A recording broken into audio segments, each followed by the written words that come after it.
reafirmamos hoje a potência do nosso cinema e a importância das políticas públicas para a indução desse setor. Queridas companheiras e companheiros, vou parar de ler o discurso, que eu vou contar uma história para vocês. Eu sou, na história do Brasil, o presidente que mais investiu em educação, que mais investiu em ciência e tecnologia, que mais investiu em institutos federais.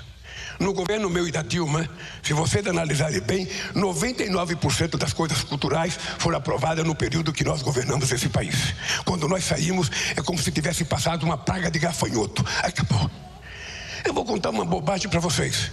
Eu, quando resolvi criar o Ministério da Pesca, é porque o Brasil tem uma costa marítima de 8.000 quilômetros de costa marítima, de água. Apesar que o Brasil, ele tem que tomar conta de 5.300.000 quilômetros quadrados, porque o Brasil tem uma área marítima muito maior do que a nossa fronteira marítima. Pois bem, nós temos 12% da água doce do mundo, temos rios extraordinários. E por que o Ministério da Pesca estava ligado ao Ministério da Agricultura?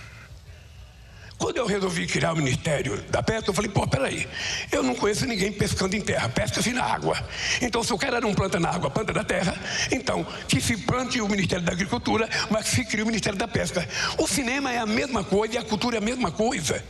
É preciso enraigar na cabeça das pessoas a ideia da força, porque se a gente não fizer isso, eles desmontam. Ô, gente, eu estou há 1 ano e 7 meses no governo. 1 ano e 7 meses. Nesse 1 ano e 7 meses, a gente passou 90% do tempo reconstruindo a coisa que já tinha construído e que eles desmancharam. Não deixaram pedra sobre pedra. E nós estamos reconstruindo. E vamos reconstruir. Eu já fiz nesse 1 ano e 7 meses mais políticas públicas do que eu fiz em 8 anos passados. Aí você pode me perguntar, mas eu não vi ainda. E não viram mesmo. Porque você nunca mais jabuticaba no dia que você planta. Você planta, aduba, joga água e espera um tempo e você vai colher.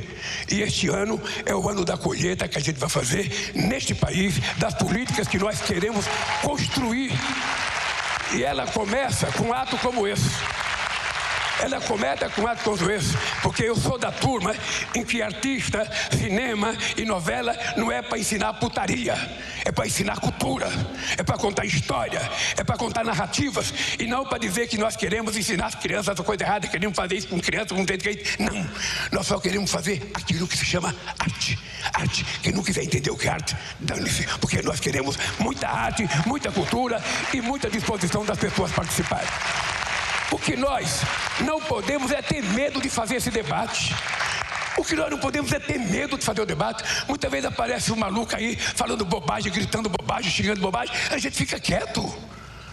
Não, nós temos que defender o nosso direito. Eu lembro que uma das lições que eu aprendi na vida foi aqui no Rio de Janeiro. Uma vez eu vim aqui, os artistas de teatro estavam em greve. E me convidaram para ir numa greve, numa assembleia, era de noite, era numa rua meio esquisita, e tinha os artistas falando, e as pessoas não podiam bater palmas, as pessoas ficavam assim com o dedo. O cara falava, e o pessoal, gente, isso não vai dar certo, porra. Ninguém vai atender a reivindicação de vocês. Ninguém vai atender, ninguém grita, ninguém xinga, ninguém bate palma com força, sabe? Aí eu comecei a falar, porque a gente vamos gritar, vamos fazer barulho. Não, mas não pode acordar os vizinhos. Porra, como é que você quer ganhar uma guerra sem fazer barulho, cara? Não, nós temos que fazer barulho para as pessoas saberem que nós existimos. Nós existimos. E essa existência nossa tem que ser carimbada todo santo dia. Por isso eu queria terminar dizendo para vocês uma coisa, companheiros. Vocês podem ficar certos. Nós temos 2 anos e 5 meses de mandato ainda. 2 anos, nós temos mais do que nós já fizemos. E pode ficar certo uma coisa, a gente vai recolocar pedra sobre pedra nesse país e a gente vai transformar a cultura numa indústria poderosa. Agora que o Lulinha disputou o Festival de Cannes, eu não vi o documentário, mas eu ouvi dizer que eu estava lá. Eu ouvi dizer... Então, eu só acho isso, gente, esse país precisa de uma chance. Sabe o que acontece? O Brasil precisa de uma chance. Tem que ter uma geração que acredita no Brasil. Tem que ter uma geração que acredita, que briga por isso. Hoje eu fui lá no ato da Petrobras para dizer, porra, quantas vezes tentaram acabar com a Petrobras? Quantas vezes tentaram negar que a gente não tinha direito a petróleo? E toda vez que a gente queria uma coisa, privatizaram a Eletrobras era uma empresa poderosíssima e uma coisa estratégica para o país, que a energia não privatizaram, fizeram uma política de lesa pátria. Privatizaram a Vale, quiseram privatizar o BNDES, quiseram privatizar o Banco do Brasil, quiseram privatizar a Caixa Econômica. Faz quantos anos que tentam privatizar o Correio? E sempre tirando a ideia de que o que é público não presta, ali só tem vagabundo, o pessoal é marajá, o pessoal não trabalha. E a sociedade vai acreditando nessas bobagens e nós não brigamos. Por isso é que quando eu pedi ajuda de casamento, eu falei para ela, Baixinha, se prepara que você vai casar com um pernambucano. E eu tenho 70 anos de idade, 75 na época. Mas eu quero te dizer que eu tenho energia de 30 e tenho tesão de 20. Não sei se ela acreditou, mas eu falei. Mas por que eu falei isso para ela? Ô, gente, é porque se a gente não colocar na vida da gente uma causa, o homem ou a mulher tem que ter na vida dele uma causa que ele levante todo dia com possibilidade e com vontade de realizar aquela causa. Todo dia eu tenho que levantar com vontade de fazer alguma coisa. A gente não pode se entregar. Eu estou perto de me aposentar. Eu não vou me aposentar. E já falei com Deus, só me leve daqui. Aprendi com Suassuna. A dona Caetana nem veio aqui. Ela que procurou outro espaço, porque eu quero viver 120 anos. Goste quem gostar, vou durar. E quero, porque eu tenho que fazer as coisas, gente. A gente tem que acreditar fazendo as coisas. Fazer cinema é uma crença. Porque fazer cinema com muito dinheiro é muito fácil, mas fazer com o sacrifício que o pessoal nosso trabalha é muito difícil.